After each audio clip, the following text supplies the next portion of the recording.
अरे चुप कौन पे अଛ कौन कहबो बोली डाकिथिलो बा कहून कहबी हां कह मो बाबा मो ପାଇଁ ବାହାଘର ଠିକ କରି ଦେଇଛନ୍ତି।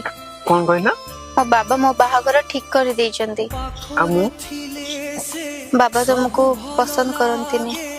हेले तमे तो मते भलो पाउछ ना ମୋ ବାବା ଚାହୁଁଛନ୍ତି ତମ ସହିତ ମୋର ବାହାଘର ନ ହଉ ବୋଲି। भलो पाइला बेले बाबा को पचारि के भलो पाइलो ଏବେ ମୁଁ କଣ କରିବି ମୁଁ କିଛି ବୁଝି ପାରୁନି। किंतु सेते बेले तो कहउथला हम दी जन को नै कि घरे राजी करबा दायित्व तमरो बोली हेले ए बाहाघरକୁ ନେଇକି ସମସ୍ତେ ଖୁସି ଅଛନ୍ତି।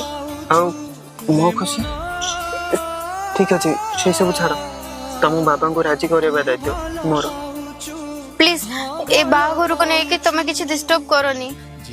तमे एमिति कहछ सॉरी खाओ सब बुझी पाछ